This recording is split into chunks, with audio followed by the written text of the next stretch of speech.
Hello, everyone. Welcome to Ask, Don't Tell, the show where we teach you how to sell without being a jerk. Because the best salespeople don't just talk, they listen. I'm your host, Oscar Subras, and today we're diving deep into a topic that every professional, every salesperson, if you are listening, if you're in the real estate and the mortgage industry, should know this. To master transformative change, and we're going to talk a little bit about that, stay tuned. You need to also be able to overcome the excuses and the objections in your own life to be able to get to yes in those things that you want to accomplish. Or if you're listening as a salesperson, you need to understand that in order to get people to take action, you need to help them understand the value of that transformative change and get them to yes. So this is what we're going to do today. My guest today is Deren, Hasip.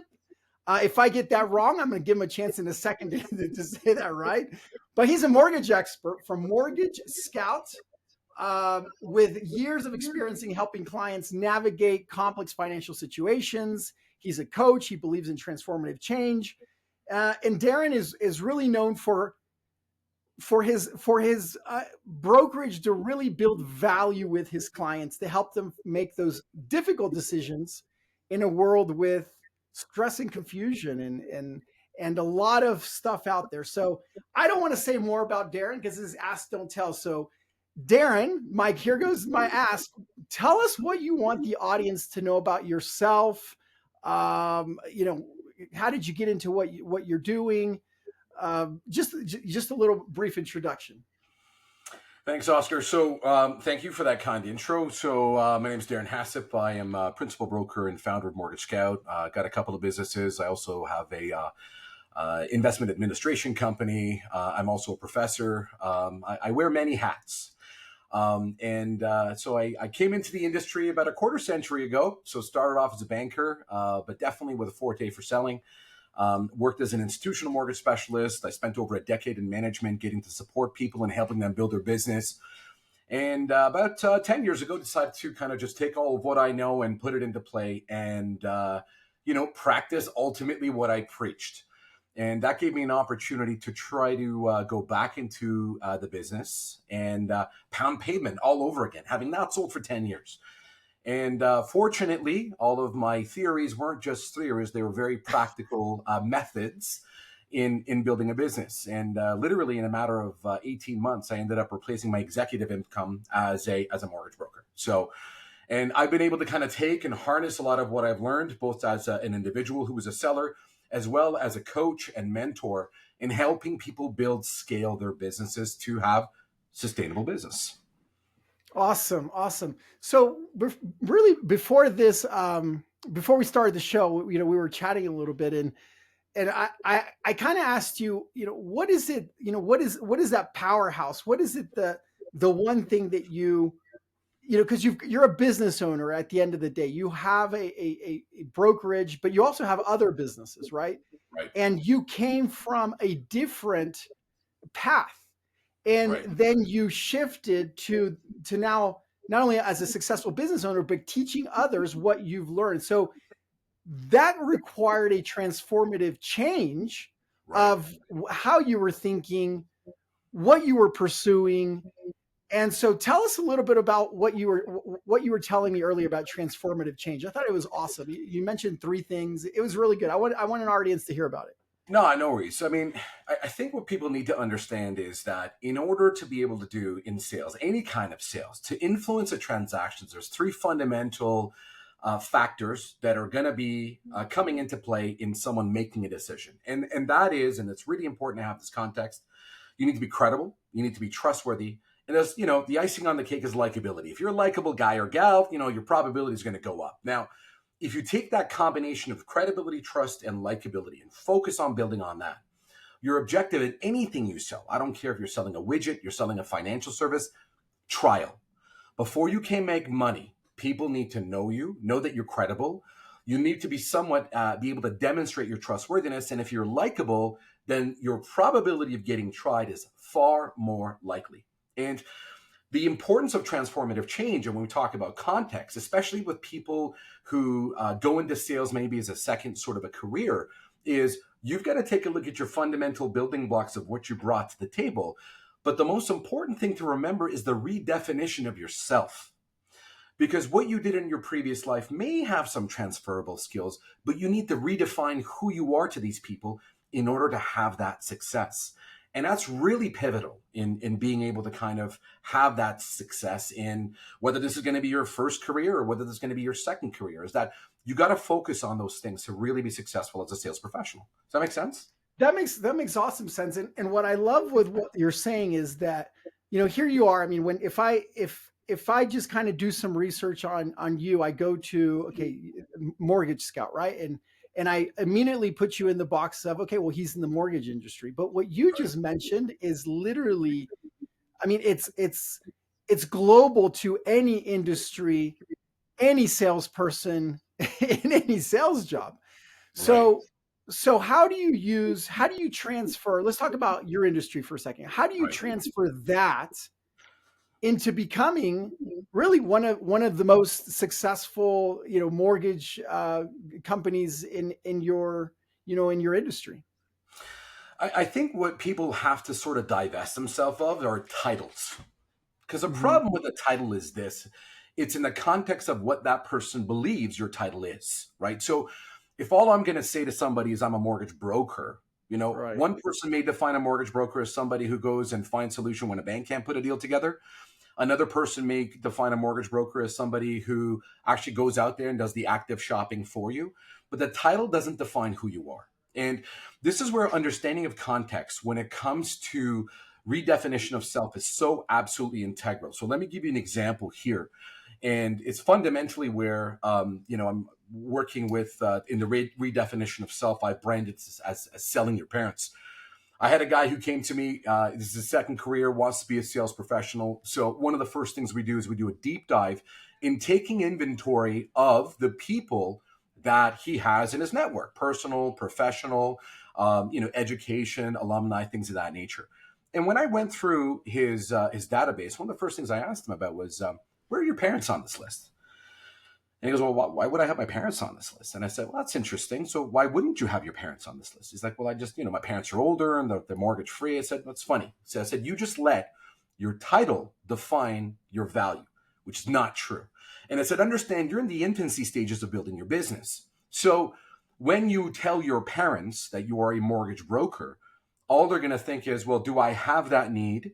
Can they transact it for me? And if not, they're going to leave it right there. But I said, I'm going to challenge your beliefs and perspective on this.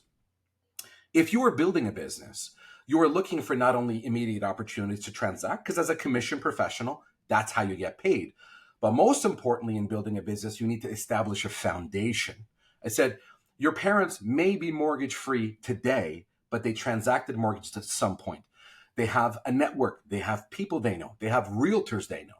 The greater opportunity in this isn't in just the transaction itself, but when you recruit people around you, friends, family, colleagues, and otherwise, into telling them what you do for a living, how you can help them, and if you have any level of influence over these people, what they can do to open doors for you, perspective and context completely changes. He said, you know what, I never would have thought to ever talk to my parents about, just opening that kind of a door for me because, I thought mortgages, I thought transaction, I thought mortgage free, and they're not going to do anything. I said, you got to take the blinders off. Building a business is about relationships, right? Not the transaction. Yes, you get paid commission when you transact, but building a business is about building a support network. And people don't know what they don't know. And they don't know what Right. they can do for you. So you need to actively recruit people in your business and coach them on how they can open doors for you to enable them to be able to, be an advocate and open doors and actively help you succeed. Because them loving you isn't enough. Them having, yeah, my parents love me. Yeah, they want to help me succeed, but they don't know what they don't know and they don't know what they can do. It's your job to recruit them in the process. Does that make Okay. sense? That makes absolute sense. And one of the things that you mentioned is, and I love how you said that your title does not, many times we let the title put us in a box and define who we are. And so, for example, a lot of times when I'm doing, corporate training in large rooms, Right. no one in there. So, for example, a lot of times I'm training, for example, engineers.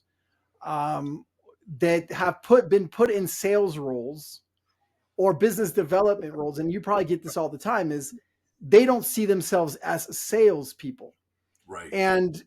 Or they don't want to be called salespeople. And actually, there's people that are in sales that don't want to even put it on their business card because of this box. Stigmatized. It's stigmatized that it's in. So I always tell people, it's like what you just mentioned is, this is not about a title. It's about really a way of thought. It's about perspective. It's about that change you're talking about. Because when I say, okay, forget about sales, who here wants life training? Who here wants yes training? Who wants more yeses in their life or to think differently? Then every hand goes up. And so when you get people to do that shift to wait, sales or getting, or that shift is key to achieving your goals in life, really, which is kind of what you're describing. So what are some of the, when you're kind of talking to people like this, or when you're kind of doing your coaching, or whether or in your industry, in Ask Don't Tell, we always think that, for example, everything you just said is so powerful. And that's that tell part that makes me want to, like, wow, let's take action now.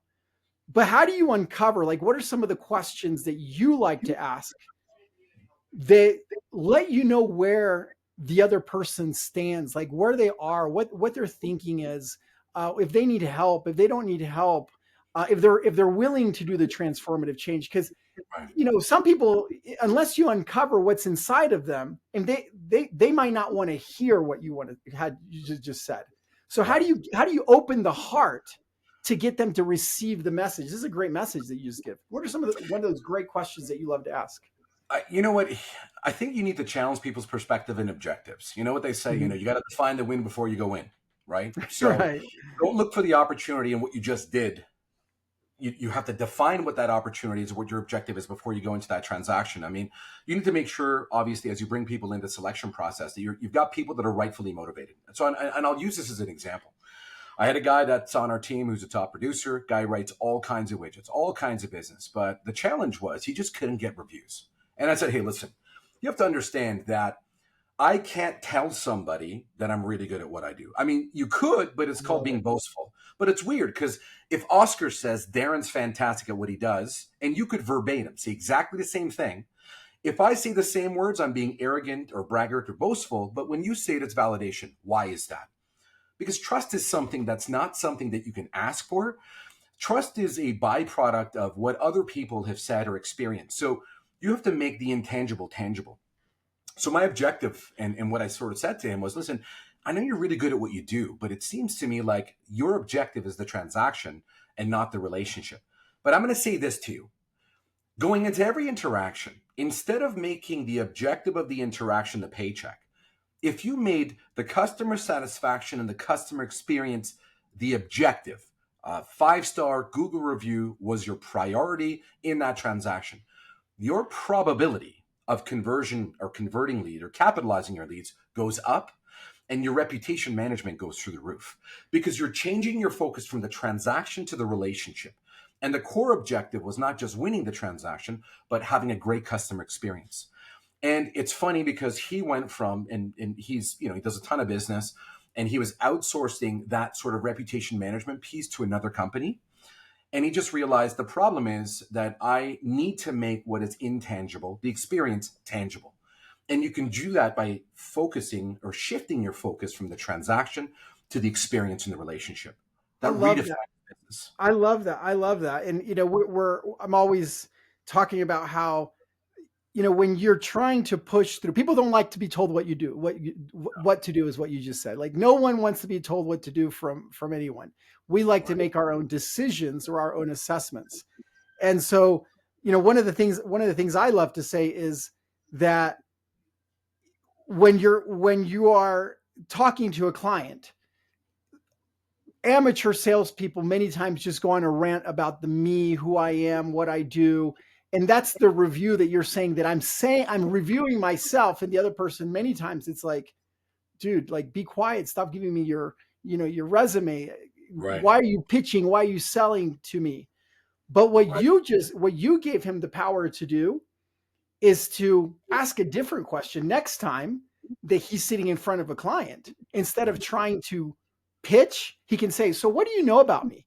Like, what a great question. Like, what do you know about me? That person may say, oh, well, I noticed that you got a lot of great reviews, right? And that alone is more powerful than him talking for 10 minutes about how great he is or she is, right? And I mean, that's just really, really solid stuff. So what are some of the, go ahead, you're going to mention something about that. No, and that's really, really important. And I mean, you can leave things to chance or you can do things by design. And that's kind of a big deal for me. So one of the key factors that we coach around is reputation management. In reputation management, here's a reality. When you hand somebody a business card or somebody hands out your business card, two things get Googled. They Google you to see what the world has to say, and they Googled your company to see what people have to say about your company. So the question is, are you proactively controlling what people are saying about you in the world so that you control your outcome? So that when this first discussion happens, credibility is not an issue, right? And there's a lot of different ways you can sort of preface this first discussion so that credibility is really not an issue. Like, for argument's sake, it could be something as simple as working through a network. If you refer to me through a partner, whether it's a financial planner or a real estate professional or a lawyer or an accountant, a lot of times, I coach a lot of these partners on how to position myself. But most importantly, you've got to control, the means and the medium. So, you know what? Are you on LinkedIn? Do you have solicitations there for reviews? Do you have your track record and your CV essentially tangible? Can they go somewhere and find out about you? Because if you don't have good things online that people can look at and formulate an opinion, then you're just going to let kind of the noise in the market define who you are and your value. However, if you're specific about how you set all of this up, whether it's going to be a LinkedIn profile, whether it's going to be a social following on a social platform, whether it's going to be Google reviews, by doing all of this work in advance, by corresponding with somebody by way of an email. I mean, before I have a meeting with somebody, I typically have an email engagement. And even in my email signature line, it'll have links to my social. It'll have reputational validation tools, whether it's Google or LinkedIn or websites. I'm giving them a lot of stuff to be able to formulate an opinion on me before we even start the conversation. Remember, I started this with saying it's credibility, trust, likability to meet the trial. And if I get past the credibility and trust out of the way, and then we have a good discussion, I've killed all three factors. The probability of me getting trial from you is far more likely. And let's get something straight. Whenever you're dealing with a third party who's going to go out and shop for business for you, the discussion starts at price. And it will end at price in the absence of value. You need to bring value to the table. And by having that structured sort of approach where you leave nothing to chance, then we can spend the time in our first consultation getting to find out more about you, the consumer, than trying to sit here and vomit my CV to you and try to prove to you that I'm good at what I do. Does that make sense? This is good stuff. So let's unpackage some of the things that you talked about there. Those three areas that you mentioned are really, and some people are saying, well, how do I even do this? Well, here's the key. And it's just human skills. I mean, if you think about, ask, don't tell, we talk about human skills, the human skills of listening, empathy, rapport, understanding, asking questions. So you don't need, we've already been given the ability to apply what you're saying. We just don't think about it that way, or most people don't think about it. They've been trained to sell, to talk, but it's really easy because what you're describing is, let's face it, most of us, at least I like to put myself, are probably pretty nice people. And nice people usually have certain human skills. We don't have to be jerks. And when you apply those human skills, but then the other part that you mentioned is the systematic part, the mechanics. Right. It's very different. And if you're listening to this, could you ask the question to your client? Could you ask them the question, what do you know about me? 100%. With empathy and human, could you ask that without being scared of the answer? And if you can't, then you need to be listening to every single word that Deren is saying, because you haven't done the mechanics to be able to ask that question. Very awesome stuff. I love it. Now you talked about there about value. And about, so if you have the mechanics, if you ask the right questions, you're creating the value. Now, at some point, when you're coaching people, People come up with all sorts of excuses and objections in their life. What are some of your favorites? Give me some of your favorite objections, excuses to not do what you're describing that, or the clients give you all the time. What are some of your favorites? I mean, listen, price comes up a lot. Obviously, when you're a broker and your job is to get out there and find a solution, a lot of things will start. It'll start with price. And you know what? And first thing I'll tell the client is, do I have access to these deals? Absolutely. But I'm going to also tell you this, that 90% of the customers that ever come back to me that complain to me about some sort of a solution where they ended up in a garbage sort of a solution within a less than ideal lender, where they ended up paying ridiculous penalties or had really poor features. My first question was, well, why did you end up with that lender? Well, they had the best deal. I said, well, maybe the best deal wasn't the right solution, because the reality is this, is that you're either an order taker, right? Or you're a consultant. And at the end of the day, your value is going to be defined by what you deliver to these people. So my question is this, listen, I can do whatever you want. So if you want me to be an order taker, I'm just going to go and get you that cheapest rate. I'm going to hand it over to you. And I got to guarantee you that a lot of those super cheap rates are going to be with institutions that may not be fully featured. They may be okay for today, but they may not be okay for tomorrow. They may solve for today's need, but they're not in mind or in sight of what your future needs could be. Because this is financial planning. It's about understanding the life stages of people. And I said, listen, I'll do whatever you tell me to do. So if you just want me to just take your order and fulfill it and get you a cheap deal, I'll do that for you. But I don't necessarily think that's what you want to do. I think what we should do is focus on what your needs are today, what your potential needs could look like tomorrow. And let's take a holistic approach to this thing so that we get you a solution that is solving for today, but is mindful of tomorrow. Absolutely. Yeah, it changes everything, because ultimately, it's consultative sales. And I believe that regardless of what you're selling, even if you're selling a widget, you could put aspects of consultative sales, even asking, if you're selling I'm just saying, like an iPad or something. You can even ask 2, 3, 4, 5 questions to make sure that you are providing, and I'm not saying they don't do that, but providing the right solution. Right. I don't want to. Sometimes I love giving these great stories, but just 2 days ago, I was looking for some more life insurance, and I got on the phone with a lady. I'm not going to mention obviously but she was an order taker. Right. Didn't ask me really any questions. Was an order taker, and I went Right. through the process and applied, and then I realized, well, there was all this stuff that she didn't tell me of a better solution. Then I went online, and this is the sad part, that a computer, that an AI, was able to ask me better questions Right. than a human being. Right. And had that human being just taken the time, like you said, to ask the right questions, to not as an order taker, but to really understand what I was looking for. I wasn't looking necessarily for insurance. I was looking for the right solution. And Right. that's exactly what you're saying. In the mortgage industry, many times there's always going to be a cheaper price. There's always going to be someone that offers a lower rate. There's someone that always is going to say it's going to be easier. There's less underwriting. There's less this every single day. The only way you can really separate yourself is by creating that value, by being a consultant and a Absolutely. solution in a solution provider. But still, Deren, when people come to you and they say, well, it's not the right price, is that really most of the time an objection, or is it No. usually just an excuse? Like, are objections excuses, or are they really objections? I love to get your feedback on that. You know what? I think the challenge is, if the individual on this side of the table isn't taking the time to get to understand people, then they're not going to be solving. They're going to be dealing with a symptom and not the true problem. So I think the key is understanding the client, because people typically associate price with value.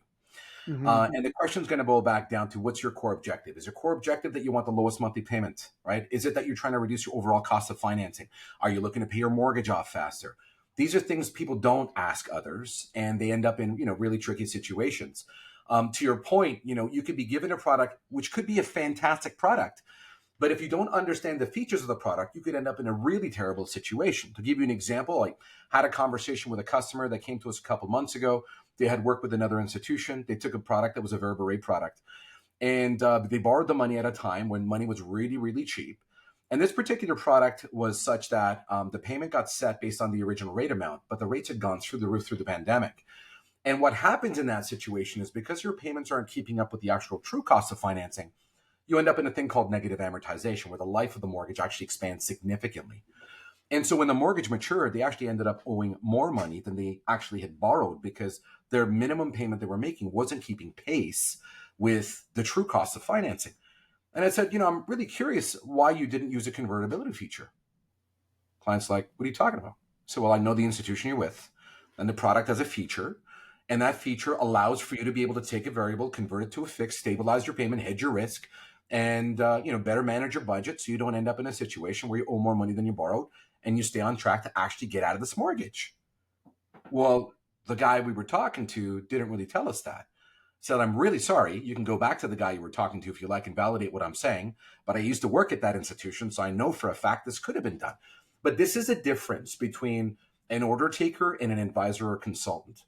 You can sit there, and if you wanted to shop for a deal every single time your mortgage comes in for maturity and try to find yourself that best deal, you may get further ahead. But if you don't understand the product, you don't understand the features, you don't have a consultant that's willing to give you that aftercare, reality is you may not get there, right? Well, and they got to understand whether or not there's any actually value in that. If the credibility hasn't been established, the trust isn't there, are they going to see the value in the relationship? So this is why I love having, people like you, Deren, on the show, because look what you just did. So you're a pro and you know that you're a pro, but some people don't realize why they're a pro. Look what you just did. You basically said that when somebody comes with an objection, whether it be price or someone else, in this example, you talk about price because you get it so much in the mortgage industry. Right. You immediately did what you preach and what you do in the real world, which is you went to question mode, right. which is what we preach at Ask Don't Tell. It's like, if you really want to help someone, if you really want to find them the right solution, if you want to uncover what's really in their heart so that you can help them, right. You don't go to talk mode. You don't go to tell mode. You go to ask mode. Look at the questions that you asked. Did they, you asked like 4 questions. Did they do this? Do you want the mortgage because of this? Do you want it because of this? Do you want it because of this? Do you want it because of this? Did they ask you this? Did you know this? It's like, this guy's not even selling to me. Right. And that is what makes you literally a rock star. And so I love how you unpackage that.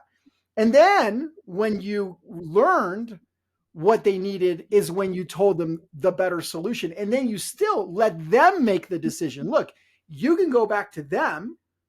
How do you feel about going back to them and talking about it? Or how do you feel about just working a better opportunity for you? Right. Oh yeah, I'd love to work with you. Man, this has got to be powerful. You have to be teaching your employees, your salespeople this all the time. You have to be. And if you're not, Deren, you're going to make them so much better because they might not know.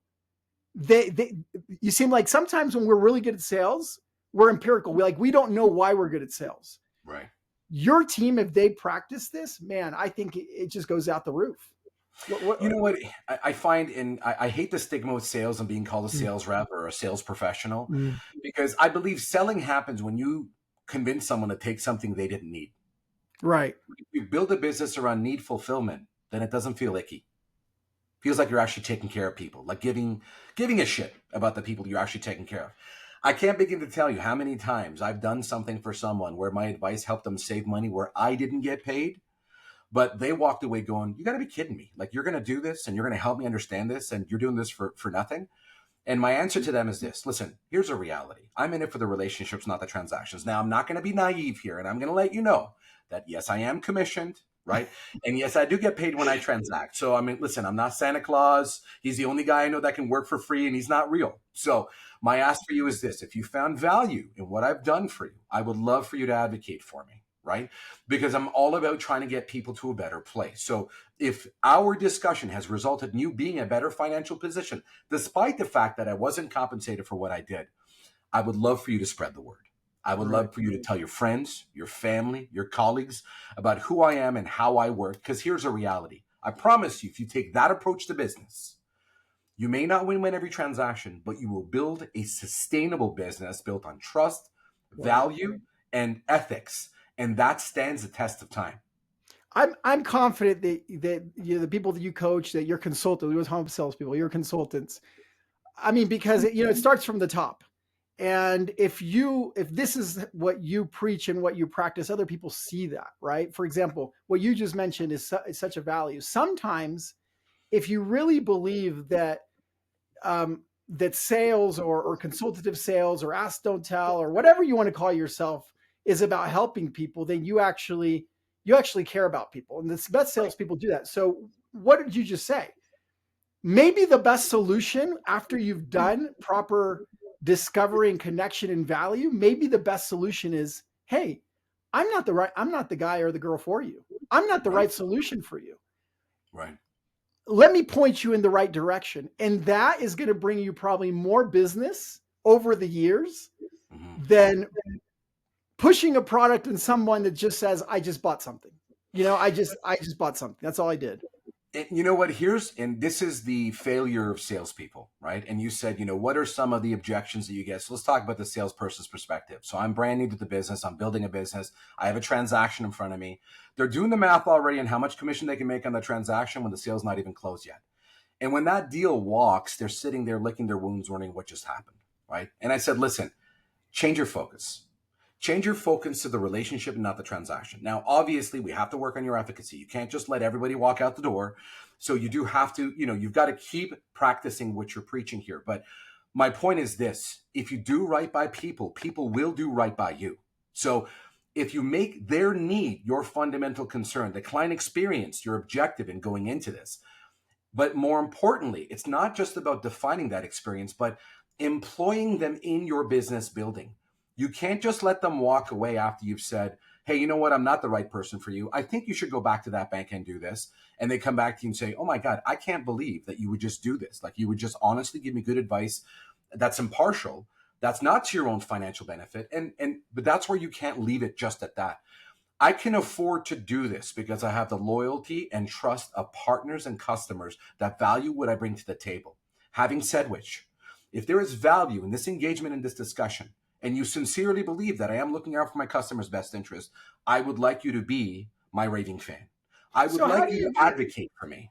How do you get someone? So we're talking about, somebody being an advocate for you, Right. but I've learned over my career that sometimes when we know that we can help someone, like we've done the questions, we know that they are a great customer for us. We know that we can help them. We know it's the right solution for them. Like, we are actually passionate about what we do. We say, I know that I can help this person. I know that if they go somewhere else, I mean, sometimes we're so that I know they're making the wrong decision.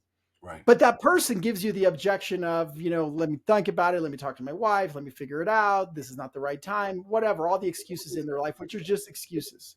Right. How do you teach people to overcome that? Because sometimes I've learned that some of the strongest clients and advocates that I've had is that person that says to me, or to somebody I trained 6 months later, saying, thank you.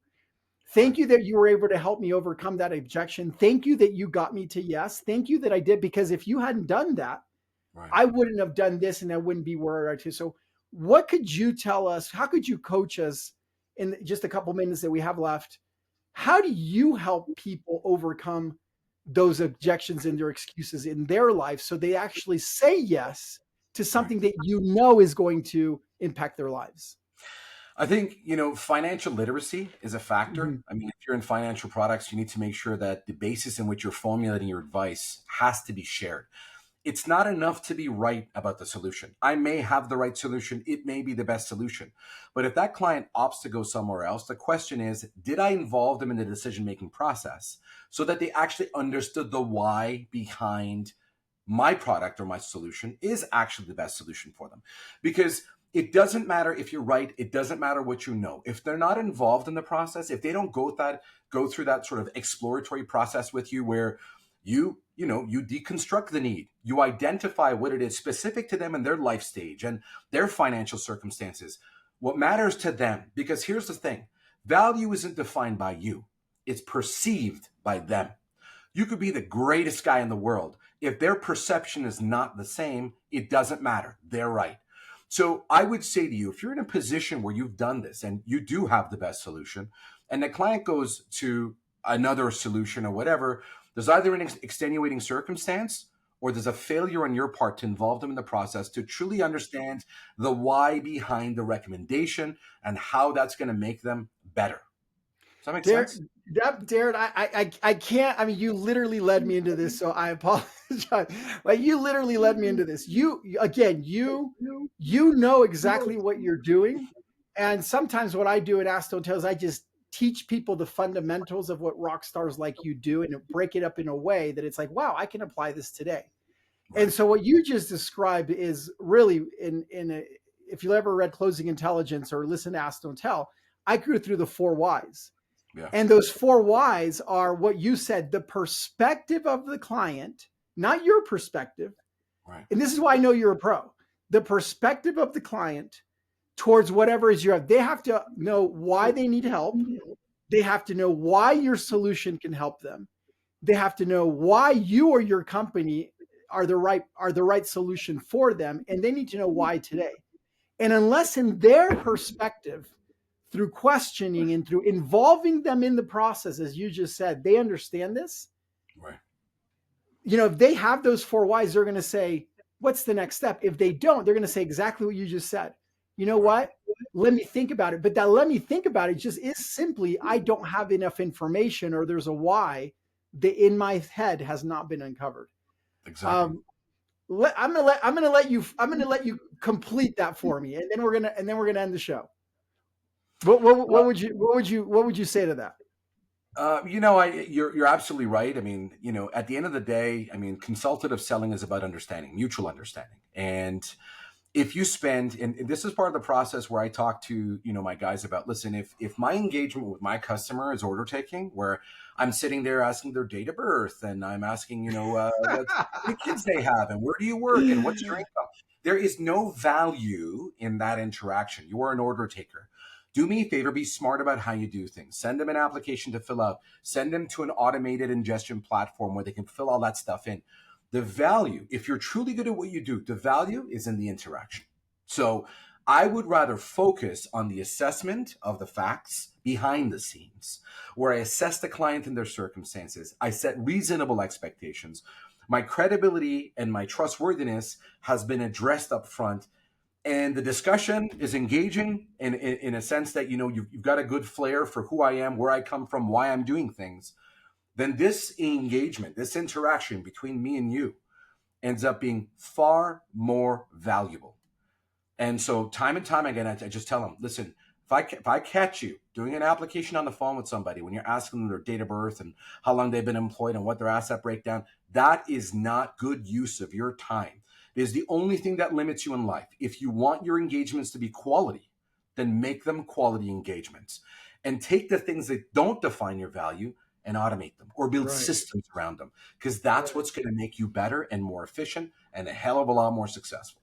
Well, it's just as simple as simple. I mean, do not ask me a yes, no question. Like that, it learns nothing about me. Like, ask me a question that is open, that, what's your greatest challenge? What are some of the other options that you've thought about? What are some of the things you've done so far? What is it? Why is it that you want to do this? Tell me a little bit more about that. How does that, order takers ask yes, no questions. Order takers ask scripts. So, man, great stuff. So, this has been an awesome conversation, Deren. You are a pro. That's all I'm going to say. And so if you're listening to this and you want to know a little bit more about Deren, what he's doing, not only in the teaching, coaching world, but also in the mortgage world and his brokerage and how they can help you, tell us a little bit about what you would like our audience to do today, right? Because today they need to take some sort of action that's going to make a transformative change in their mind. That's the why today. What would you like them to do to connect with you, to follow up with you? Where should we lead them? What I'd suggest we do maybe is just share my link tree. My link tree will give them access to all things Deren sort of Hasip. So they'll have the ability to hop online, take a look at social, pop into my LinkedIn profile. I live a pretty transparent life, and reputation management is a big deal. And I make a point of making sure that if people want to formulate an opinion on who I am, I'm easily found. So if you don't want to Google me, I'll fire over my Linktree profile. They can click on that, and they can actually follow me on multiple platforms. Take a look at my company. You're welcome to visit me there.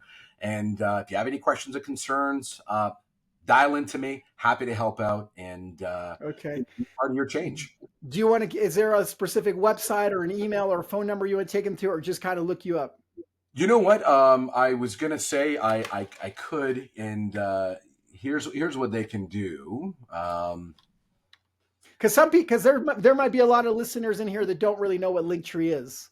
That's the problem. You know what? That's the problem. What I was going to suggest we do is maybe put it into the commentary on the Okay. Yeah, let's do interview that. itself, and they can Yeah. actually click on the commentary in the interview. But again, I'm easy to find. If they just go Deren, All the right. funny spelling, Deren space Hasip, and then Google me, they'll find plenty of information about me. But I'll fire that over to you, and maybe we put that into the write-up. Yeah, we have no problem with it. And then so yeah, if you're listening to this podcast, you can look under the write-up. The Linktree just gives you access to basically the world Everything. of Deren. For those of you who don't know what that is.